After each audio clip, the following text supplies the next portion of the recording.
남자를 붙잡으려고 하는 모든 행동이 사실은 그를 떠나게 만드는 거예요. 잠깐만 그 점을 생각해 보세요. 모든 게 그래요. 항상 그에게 시간을 내주고 그의 말을 잘 들어주고 이해해주며 그를 위해 완벽해지려는 마음, 예쁘고 친절하고 편리한 사람이 되려는 그 마음, 엄마가 칭찬해줬고 스스로도 자랑스러워하는 그 모든 자질들이 사실은 그의 관심을 서서히 죽이는 독이에요.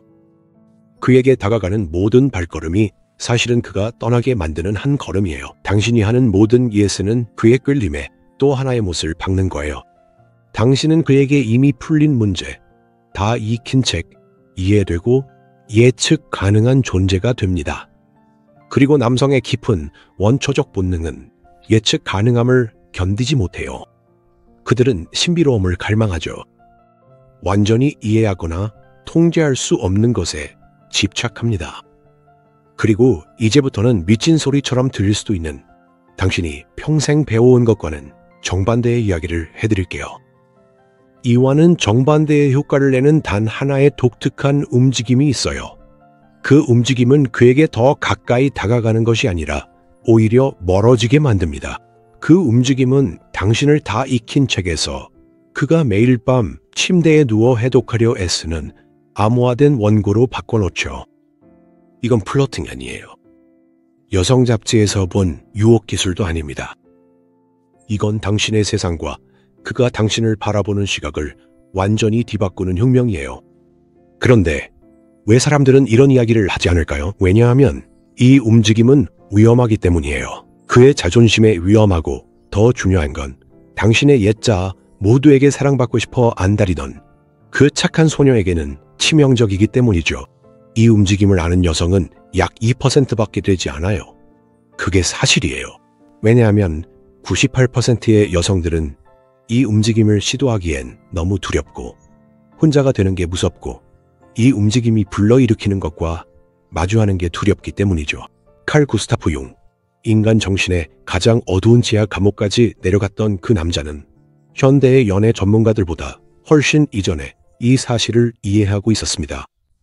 그는 남자를 미치게 만드는 것이 접근성이나 가용성이 아니라 신비로움, 그가 가질 수 있는 것이 아니라 잃을까 두려워하는 것임을 알았죠. 그리고 이 움직임은 여성이 남자가 당연히 자기 것이라고 생각했던 것을 의식적으로든 무의식적으로든 다시 가져오는 행동입니다. 그녀는 남자가 투영하던 캔버스를 빼앗아버리는 거죠. 이제 하나씩 풀어봅시다. 이건 단순하지 않지만 만약 이걸 이해한다면 당신은 더 이상 게임의 일부가 아니라 게임 그 자체가 될 겁니다. 모든 남자는 무의식 속에 이상적인 여성의 이미지를 품고 있습니다. 융은 이 이미지를 아니마라고 불렀죠. 이건 단순한 환상이 아닙니다. 그가 외부 세계에서 찾으려 하는 강력한 원형적 에너지입니다. 남자가 사랑에 빠지거나 열중하게 될 때 그는 진짜 당신을 보는 게 아닙니다. 그는 당신을 스크린 삼아 자신의 아니마를 투영해서 봅니다. 당신의 미소, 말, all of it, 이 모든 것은 그가 당신 안에서 자신의 내면의 여신을 감탄하기 위한 핑계일 뿐입니다. 아니마는 정적인 것이 아닙니다. 융은 아니마의 발달 단계를 4가지로 설명했으며 남자가 당신에게 투영하는 정확한 모습은 그의 성숙도에 달려 있습니다. 첫 번째 단계는 EV입니다. 이 단계는 순전히 생물학적이고 지상적인 여성입니다. 그녀의 이미지는 양육, 보살핌, 그리고 다산과 연결되어 있습니다. 이런 아니마를 가진 남자는 여성에게서 어머니, 가정주부, 자신의 안락함을 보장해줄 사람을 찾습니다. 두 번째 단계는 헬렌입니다. 이것은 미적이고 낭만적이며 성적인 이미지입니다. 트로이의 헬렌처럼 이 단계의 여성은 욕망의 대상이자 위대한 업적의 뮤즈이지만 정작 그녀 자신은 개성이 부족합니다. 대부분의 낭만적인 사랑은 이 단계에 머무르게 됩니다. 세 번째 단계는 마리아, 즉 성모 마리아입니다. 이것은 영적 순수함과 덕의 이미지입니다. 여성은 영적 빛의 원천이 되어 거의 성인처럼 다가갈 수 없는 존재가 됩니다. 네 번째 단계는 소피아, 즉 지혜로 가장 높은 단계입니다. 여성은 자신의 지혜로 이끄는 안내자이자 영혼의 가장 깊은 대화를 나눌 수 있는 동등한 파트너가 됩니다. 그래서 98%의 남성은 이브와 헬렌의 단계에서 머뭅니다. 그들은 어머니이거나 성적 대상이 될 여성을 찾고 있습니다. 그리고 대부분의 여성들은 자신도 모르게 본능적으로 이에 맞춰 행동합니다. 더 달콤하고, 더 친절하고, 더 배려심 있고, 더 섹시하고, 더 편리한 사람이 되려고 노력하죠. 그들은 완벽하게 매끄러운 스크린이 되고 남성은 만족합니다. 남성은 자신이 원하는 것을 얻지만 당신을 보지 않습니다. 그는 오직 자신의 반영만을 볼 뿐입니다. 그리고 그 스크린이 익숙해지거나 더 흥미로운 새로운 스크린이 나타나면 그의 관심은 곧 옮겨갑니다. 이것이 98%의 관계에서 벌어지는 비극입니다. 이것은 여성이 안정과 사랑이라는 환상과 맞바꾸어 남성의 투영을 위한 표면을 제공하는 무의식적인 계약입니다. 이제 그 움직임을 실제로 하는 여성을 상상해 보세요. 그가 사랑에 빠져 헬렌을 찾았다고 확신하는 바로 그 절정의 순간, 그녀는 상상도 못할 행동을 합니다. 그녀는 그 스크린을 치웁니다. 이것은 그녀가 싸움을 시작하거나 떠나거나 문을 쾅 닫는다는 뜻이 아닙니다. 아니에요. 그건 너무 단순하고 너무 뻔하죠. 이 움직임은 훨씬 더 미묘합니다. 그녀는 바로 그 자리에 있을 수도 있습니다. 그녀는 미소를 짓고 있을 수도 있지만 더 이상 반영이 되지 않습니다. 그녀는 자신의 에너지를 되찾아옵니다. 그녀는 그의 투영을 감정적으로 더 이상 받아주지 않습니다. 그녀는 자신을 마주보고 바로 이때 그의 정신에서 이런 일이 벌어집니다. 갑자기 프로젝터는 켜져 있는데 스크린이 없습니다. 그의 아니마, 즉 이상적인 이미지는 허공에 매달린 채 남겨집니다. 그는 충격과 상실, 거의 절단에 가까운 감각을 경험합니다. 그에게 온전함과 감탄을 느끼게 해주던 것이 사라진 겁니다. 하지만 그 여자는 사라진 게 아니라 여전히 그 자리에 있습니다. 그가 의존하던 환상이 사라진 것입니다. 그의 무의식은 공황 상태에 빠집니다. 무슨 일이 일어났는지 이해하지 못하고 할 수 있는 유일한 일을 하게 됩니다. 그는 이 퍼즐을 풀려고 합니다. 그가 상상했던 사람이 아니라면 그녀는 진짜로 누구일까요? 이 갑작스러운 깊이, 이 침묵, 이 평온함 뒤에는 무엇이 숨겨져 있을까요? 그는 그녀를 욕망의 대상으로서가 아니라 신비로움으로서 생각하기 시작합니다. 그는 당신과의 대화, 그녀의 시선, 그녀의 침묵을 머릿속에서 반복합니다. 그는 열쇠를 찾으려 합니다. 밤이 되어 의식적인 통제가 약해지면 그의 무의식이 지배하게 되고 이 풀리지 않은 문제에 집착하게 됩니다. 그녀는 그의 꿈에 나타납니다. 그녀는 상징이 됩니다. 잠시 동안 그녀에게서 보았지만 더 이상 찾을 수 없는 자신의 잃어버린 영혼의 상징이죠. 그는 단순히 그녀를 되찾고 싶은 것이 아닙니다. 그는 자신의 심리적 균형을 되찾기 위해 그녀를 이해해야만 합니다. 이것이 그를 미치게 만드는 움직임입니다. 이것은 신체의 움직임이 아닙니다. 이것은 그의 중심에서 그녀의 중심으로 향하는 움직임입니다. 이것은 심리적 주권의 행위입니다. 다음으로 넘어가기 전에 가혹하지만 꼭 필요한 진단을 해봅시다. 자기 기만 없이 솔직하게 자신에게 물어보세요. 이 내용에서 자신을 발견하나요? 당신은 끊임없이 그의 기분을 살피고 있나요? 당신의 상태는 그가 행복한지 아닌지에 직접적으로 달려 있습니다. 그의 냉담함은 당신을 공황 상태로 몰아넣고 그의 인정은 당신을 황홀경에 빠뜨립니다. 당신은 그의 기분이라는 바람에 따라 항상 방향을 바꾸는 감정의 풍향계입니다. 당신은 침묵이 두렵나요? 대화 중에 잠시 멈춤이 생기면 어색한 침묵을 피하기 위해 질문이든 농담이든 뭐든 급히 채워 넣으려고 하죠. 왜냐하면 침묵 속에서 그는 당신이 쾌활하고 느긋한 대화가라는 가면 뒤에 공허함이 있다는 것을 볼지도 모르기 때문입니다. 당신은 너무 이른 시점에 우리라는 말을 하나요? 당신은 금세 두 사람을 하나의 단위로 여기기 시작하고 함께하는 계획을 세우며 당신의 관심사를 그의 것에 녹여버립니다. 우리를 찾기 위해 당신 자신을 잃어버립니다. 당신의 아니오는 사실 이해로 위장된 것인가요? 당신은 아니오라고 말할지라도 너무 머뭇거리며 죄책감에 시달리기 때문에 그는 쉽게 당신의 경계를 넘을 수 있습니다. 당신의 아니오는 벽이 아니라 쉽게 옆으로 밀릴 수 있는 접이식 칸막이일 뿐입니다. 그의 나쁜 행동을 정당화하나요? 그가 전화하지 않은 건 바빴기 때문이야. 상처 주는 말을 했지만 나쁜 의도는 없었어. 당신은 그의 무심함이나 무례함에 항상 참작할 만한 이유를 찾아주는 무급 변호사입니다. 당신의 불편한 면모를 드러내는 것이 두렵나요? 당신의 약함, 분노, 집착, 그리고 지성까지도요? 너무 똑똑해 보일까? 두려워서 당신은 자신을 꼼꼼하게 다듬고 그에게는 허용 가능한 가벼운 버전의 모습만 보여줍니다. 이 중 몇 가지라도 자신에게 해당된다고 느꼈다면 그것은 부끄러워할 일이 아닙니다. 오히려 깨어나야 할 이유입니다. 당신은 그저 사회가 심어준 프로그램, 즉 착한 여자, 편리한 여자의 프로그램에 따라 행동했을 뿐이에요. 하지만 이제 이 프로그램이 결국 자신을 잃게 만드는 바이러스라는 걸 알게 되었죠. 그렇다면 왜 여성 중 단 2%만이 이것을 해낼 수 있을까요? 왜 그 빌어먹을 가면을 벗어내는 게 이렇게 힘든 걸까요? 왜냐하면 이 변화는 자신의 그림자를 통합하는 것을 요구하기 때문입니다. 융은 그림자가 우리가 부정하는 우리 자신의 일부라고 가르쳤습니다. 그림자는 우리 내면의 판도라의 상자와 같아서 우리가 나쁘다고 여기거나 받아들일 수 없거나 영적이지 않다고 생각하는 모든 것이 그 안에 담겨 있습니다. 대부분의 여성이 착한 여자로 자라기 때문에 그들에게 그림자는 단순히 분노나 이기심만이 아닙니다. 그림자에는 길들여지지 않은 성적 욕망, 권력에 대한 갈망, 질투, 가차없는 솔직함, 약함에 대한 경멸 등이 포함되어 있습니다.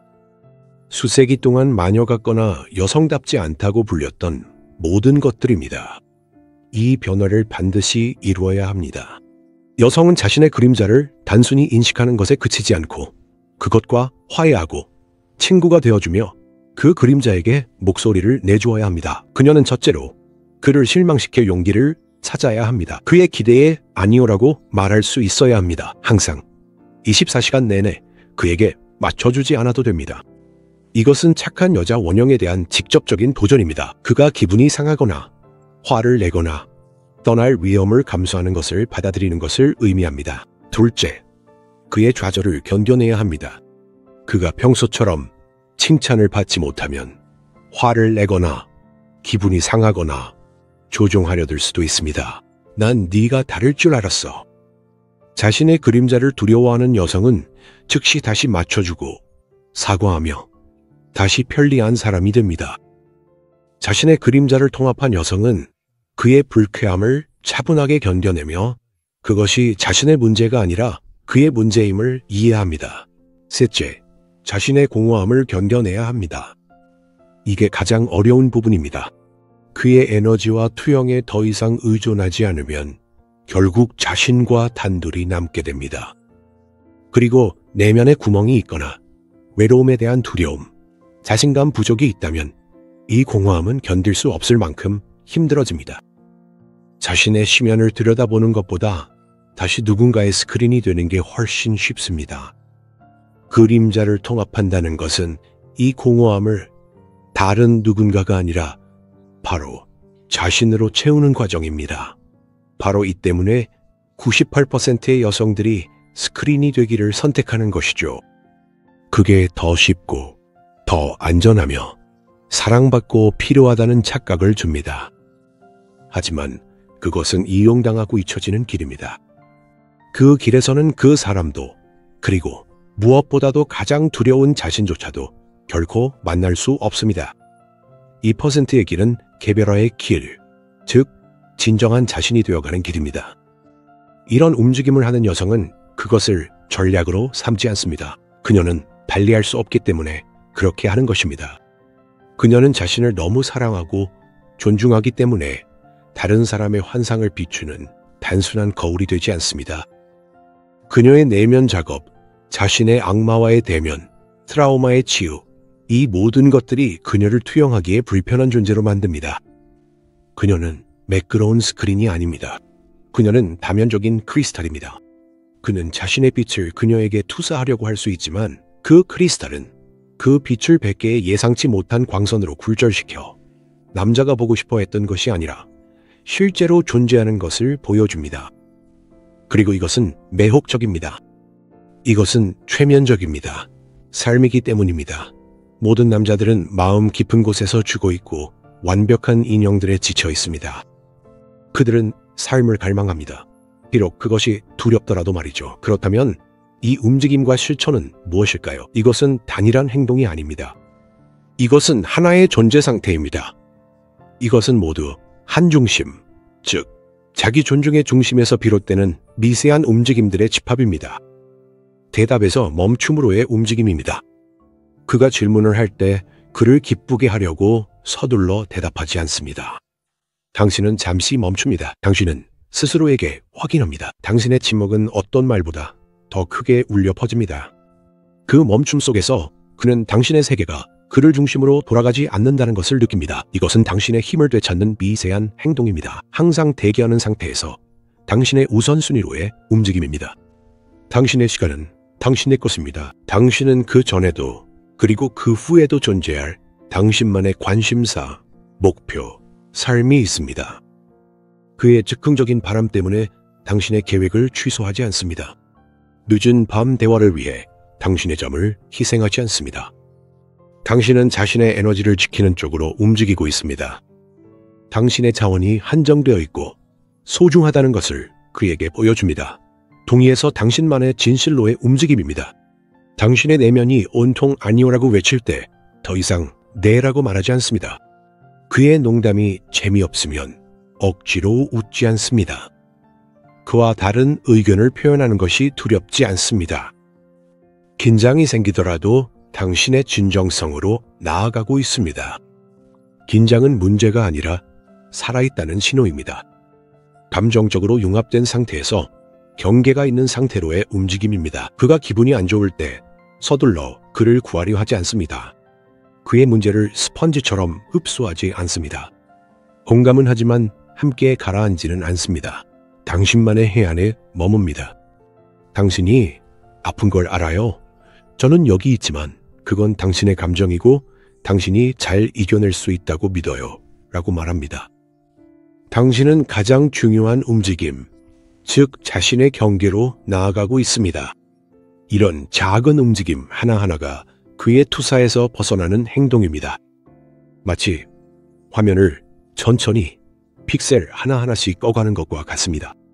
그리고 픽셀이 하나씩 꺼질 때마다 그는 당신에게 더 집착하게 됩니다. 왜냐하면 이제서야 진짜 당신의 모습을 조금씩 보기 시작하기 때문이죠. 그리고 진짜로 온전한 인격은 이 세상에서 가장 매력적인 것입니다.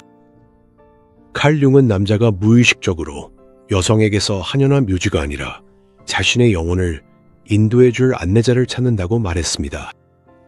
여성 스크린은 안내자가 될 수 없습니다. 그녀는 그저 그가 이미 알고 있는 것만을 비출 뿐입니다. 하지만 움직임을 만든 여자, 스크린을 걷어낸 여자는 그에게 미스터리, 미지의 세계로 가는 관문이 됩니다. 그녀는 그로 하여금 자신의 내면을 들여다보게 만듭니다. 이 과정은 너무나 고통스럽지만 동시에 너무나 매혹적이어서 그는 그녀를 멈추지 못하고 계속 생각하게 됩니다. 그녀는 그의 성배가 됩니다. 당신은 이렇게 물을 수도 있겠죠. 하지만 이건 게임 아닌가요? 이건 조작 아닌가요? 여기서 중요한 차이가 있습니다. 조작이란 그의 관심을 끌기 위해 자신의 삶, 경계, 의견이 있는 척하는 것을 말합니다. 그를 위해 그렇게 하는 거죠. 하지만 진정한 움직임이란 정말로 자신의 삶, 경계, 의견을 가지고 있고 그것을 자신을 위해 하는 것입니다. 결과는 비슷해 보일 수 있지만 그가 흥미를 느끼는 이유는 완전히 다릅니다. 첫 번째 경우에는 그의 관심을 끌자마자 다시 편리한 스크린으로 돌아가게 됩니다. 게임은 끝나버리죠. 두 번째 경우에는 이건 게임이 아닙니다. 이것이 바로 당신 자신이고 결코 끝나지 않을 것입니다. 이것은 그를 평생 신성한 긴장감 속에 머물게 할 겁니다. 이런 변화는 하루아침에 일어나지 않습니다. 융이 개별화라고 부른 과정, 즉 나눌 수 없고 온전해지는 과정입니다. 이것이 바로 당신만의 위대한 작업입니다. 1단계, 자신이 스크린 역할을 해왔음을 인정하고 애도하기. 과거와 현재의 관계를 솔직하게 들여다봐야 합니다. 얼마나 자주 당신이 맞춰왔나요? 진단 목록을 다시 한번 훑어보고 그 아픔과 씁쓸함을 충분히 느껴보세요. 스스로를 배신했던 세월을 애도하세요. 당신이 제대로 보이지 않았던 관계들을 애도하세요. 이 애도는 약함이 아니라 옛 자아와 작별하는 의식입니다. 이 단계 없이는 다음 단계로 나아갈 수 없습니다. 당신은 이렇게 인정해야 합니다. 그래, 나는 스크린 역할을 했어. 두려웠고 인정받는 데 의존했어. 이것은 비난이 아닙니다. 이것은 진단입니다. 2단계, 의식적으로 그림자를 초대하기. 한때 경멸했던 특성들을 의식적으로 삶에 초대해야 합니다. 이는 냉소적인 사람이 되기 위함이 아니라 온전한 사람이 되기 위함입니다. 작은 것부터 시작하세요. 건강한 자기 이익을 실천하는 것부터입니다. 하루에 한 번, 비록 누군가에게 불편을 줄지라도 오직 자신만을 위해 무언가를 해보세요. 설거지 대신 목욕을 하세요. 집을 위한 것이 아니라 자신을 위해 꽃을 사세요. 그냥 어떤 느낌인지 알기 위해 사소한 부탁을 거절해보세요. 분노할 권리를 실천하는 것. 분노 일기를 시작하세요.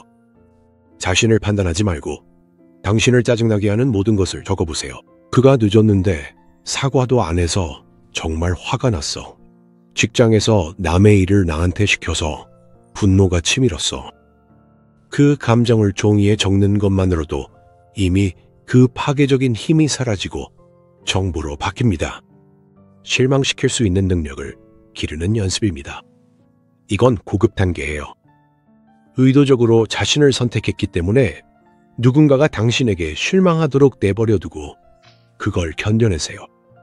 세상이 끝나지 않았다는 걸 깨닫게 될 거예요. 당신을 소중히 여기는 사람은 그것을 이해하거나 받아들일 겁니다. 당신의 역할만을 중요하게 여기는 사람은 자연스럽게 멀어질 것이고 그건 좋은 일입니다. 3단계입니다. 내면의 성전을 세우는 것입니다. 이건 혼자 있을 때 하는 일이에요. 딴 데서 산만함을 찾지 않습니다. 자신의 내면으로 깊이 들어갑니다. 무엇이 당신을 채워주나요? 곁에 남자가 없어도 의미를 느끼게 해주는 것은 무엇인가요? 이건 단순한 취미가 아닙니다. 이건 당신의 내면 세계, 당신만의 성소를 짓는 일입니다. 지적 충족, 당신을 도전하게 하는 책을 읽거나 항상 관심이 있었지만 시간이 없어서 못했던 것을 공부해보세요. 영적 충족, 명상, 요가, 기도, 혼자 자연 속을 걷기 등입니다.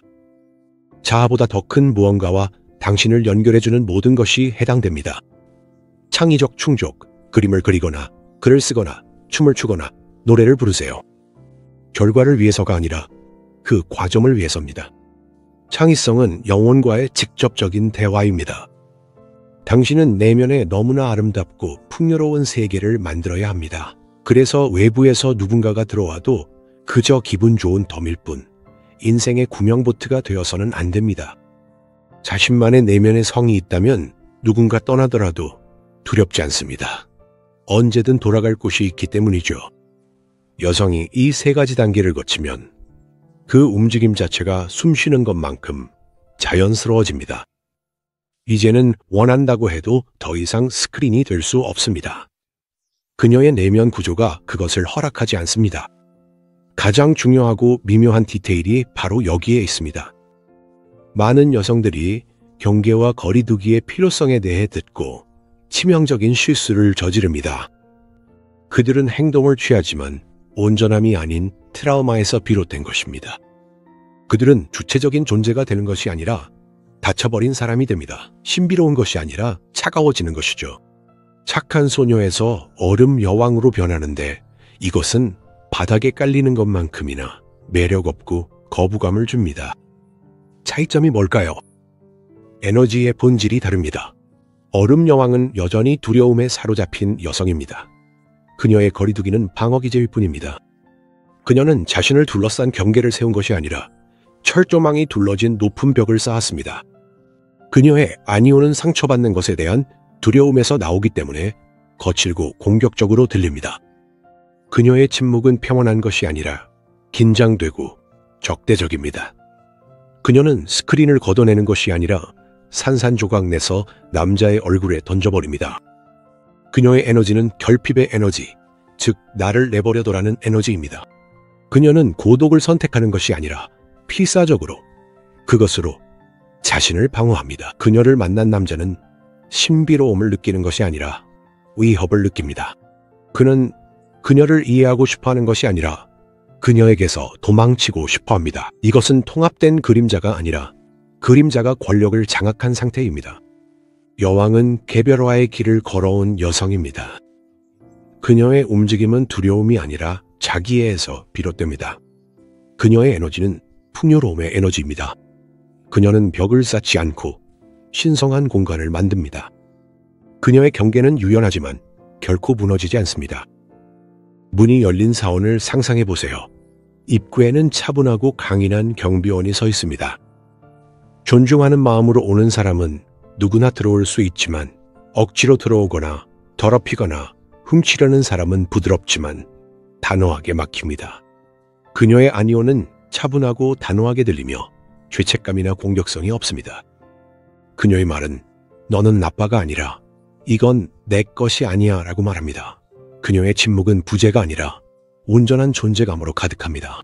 그녀는 혼자 있는 것을 두려워하지 않습니다. 자신의 존재와 함께하는 시간을 즐깁니다. 그녀는 남자를 벌주기 위해서가 아니라 자신을 더 명확히 보기 위해 스크린을 걷어냅니다. 얼음 여왕은 다가오지 마. 나는 상처받았어. 라고 에너지가 소리치기 때문에 사람들을 밀어냅니다. 여왕은 나는 온전해. 너는 어떤가? 라고 에너지가 속삭이기 때문에 사람들을 끌어당깁니다. 첫 번째는 동정이나 짜증을 불러일으킵니다. 두 번째는 깊은 존경심과 그녀의 수준까지 성장하고 싶은 열망을 자아냅니다. 여왕의 상태로 가는 길은 치유를 통해, 즉 얼음 여왕이 벽을 쌓게 만든 바로 그 상처들을 마주하고 극복하는 과정을 통해 열립니다. 이 길은 자신의 아픔을 직시하고 연약함을 인정하며 그동안 타인에게서 바라왔던 따뜻함과 수용을 스스로에게 주는 용기를 필요로 합니다. 내면의 결핍을 치유해야만 비로소 풍요로움에서 우러나오는 행동을 시작할 수 있습니다. 하지만 문 앞에는 마지막 수호자가 있습니다. 가장 교묘한 존재죠. 왜냐하면 그 수호자는 바로 당신 안에 살고 있기 때문입니다. 당신이 슬픔을 겪고 그림자를 통합하기 시작하며 내면의 성전을 쌓기 시작했을 때조차도 이 수호자를 마주하게 될 것입니다. 그것은 바로 자신의 힘에 대한 두려움입니다. 사회는 여성에게 자신의 약점이 아니라 자신의 강점을 두려워하라고 가르칩니다. 수세기 동안 당신은 자신의 힘, 특히 분노, 성적 에너지, 직관이 파괴적이라고 배워왔습니다. 만약 그것을 해방시키면 다리를 불태우고 관계를 망치며 결국 혼자가 될 것이라고 말이죠. 이 두려움은 단순한 두려움이 아닙니다. 이것은 당신의 세포 속에 살아있는 집단적 여성의 그림자입니다. 당신이 그 움직임을 시작할 때 이 수호자는 깨어나 당신의 귀에 속삭일 것입니다.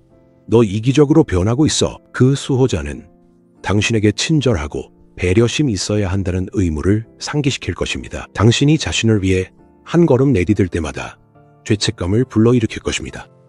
모두가 당신을 버릴 거라고 말할 것입니다. 완전한 고독의 그림을 그려줄 것입니다. 여왕의 평화로운 고독이 아니라 당신이 사랑하는 모든 이가듬을 돌린 차갑고 울리는 사막 같은 곳을 말이죠. 너는 이 힘을 감당할 수 없어. 그 수호자는 당신이 너무 연약하다고, 이 새롭게 얻은 힘이 당신을 부숴버릴 거라고, 작고 눈에 띄지 않게 지내는 것이 더 안전하다고 설득할 것입니다. 이것이 가장 가혹한 시험입니다. 익숙한 우리에서의 안전함과 탁 트인 하늘의 두려운 자유 중에서 선택하도록 강요하기 때문이죠. 융은 이것을 자아와 자기 셀프 사이의 마지막 전투라고 불렀습니다. 작고 두려움에 떠는 자아는 피해자라는 옛 역할, 착한 아이의 역할에 필사적으로 매달립니다. 그 역할이 이해하기 쉽고 예측 가능하기 때문이죠. 그리고 당신의 자기, 진정한 온전한 나는 당신을 확장과 존재에 충만함, 진정한 운명으로 이끕니다. 이 두려움을 어떻게 해야 할까요? 그 두려움과 싸우지 마세요. 싸우면 오히려 두려움이 더 강해질 뿐입니다. 두려움을 바라보고 지나가야 합니다. 두려움이 속삭이며 너 이기적으로 변하고 있어라고 말할 때 당신은 차분하게 대답하세요. 나는 나 자신이 되어가고 있어. 외로움으로 겁을 줄 때는 나는 나를 선택해. 진짜 내 사람들은 곁에 남을 거야 라고 말하세요. 넌 감당 못해라고 말하면 나는 이 힘 그 자체야 라고 답하세요. 이 두려움을 극복하는 것이야말로 진정한 여왕의 탄생입니다. 세상에 나 자신이 되어도 되는지 허락을 구하는 것을 멈추고 그저 존재하기 시작하는 순간입니다.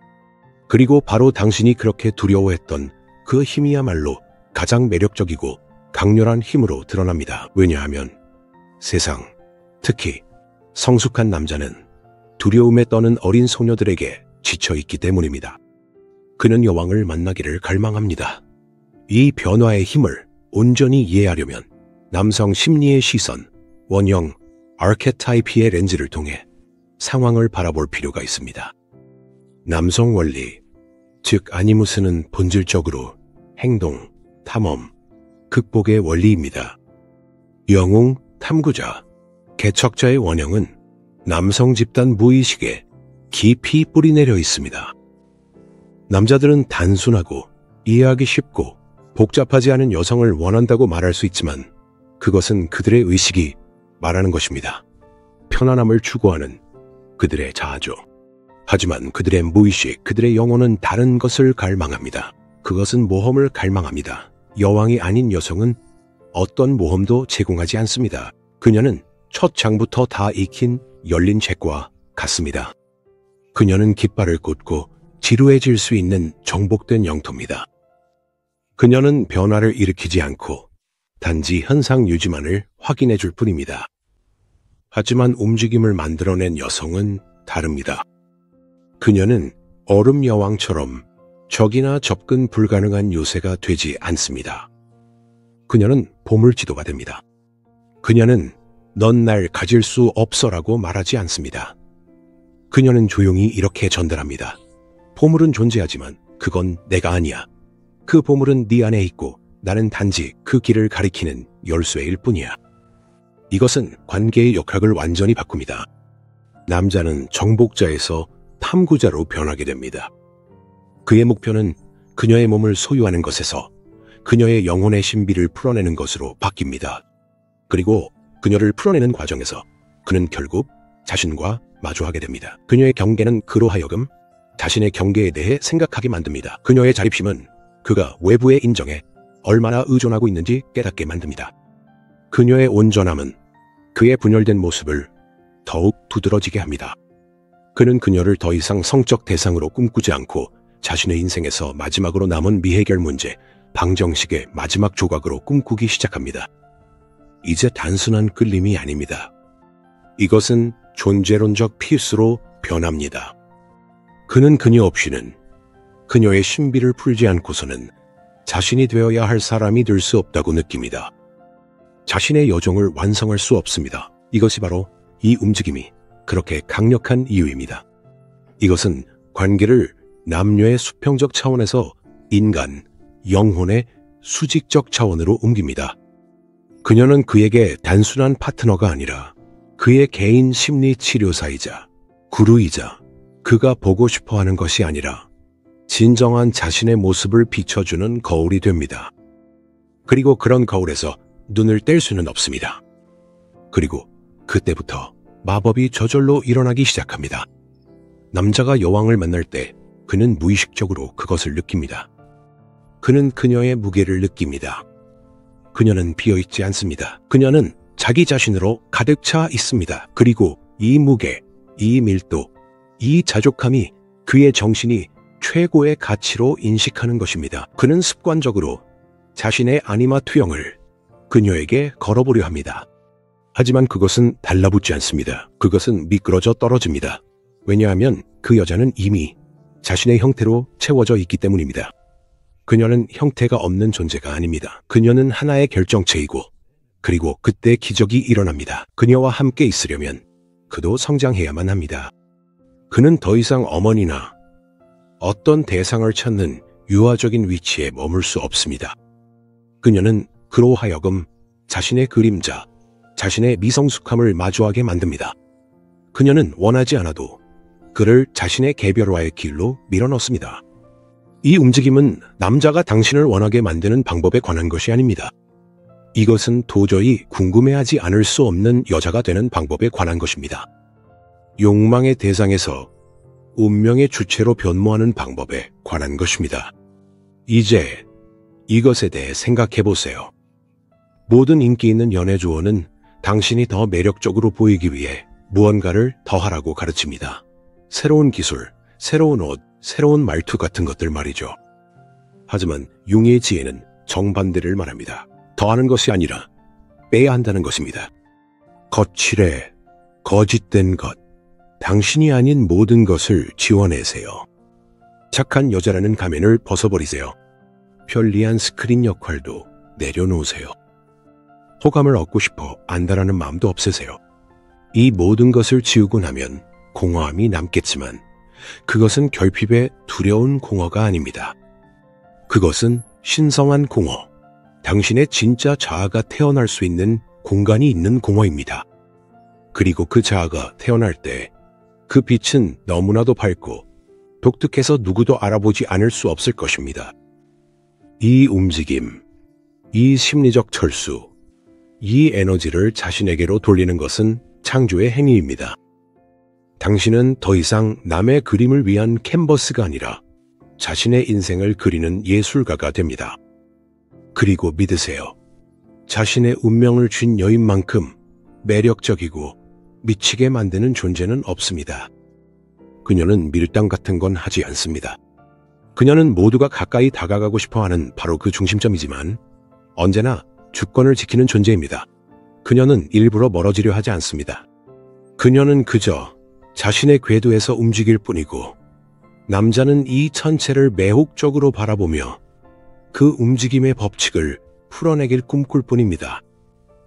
그리고 이 메시지가 당신에게 닿았다면, 남의 기대에 맞추고 적응하는 데 지친 그 부분을 건드렸다면 이미 당신만의 움직임이 시작된 것입니다.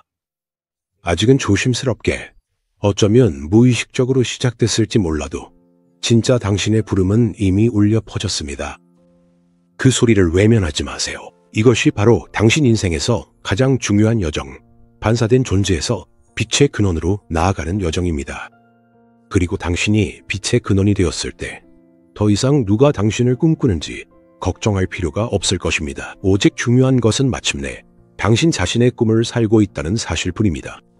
그리고 그런 여성의 광채를 견딜 수 있는 남자는 그녀를 그저 꿈꾸는 데 그치지 않을 것입니다. 그는 그녀를 만난 것에 대해 우주에 감사할 것입니다. 왜냐하면 그런 여성은 우리의 삶을 채우기 위해서가 아니라 그것을 무한대로 확장시키기 위해 찾아오기 때문입니다.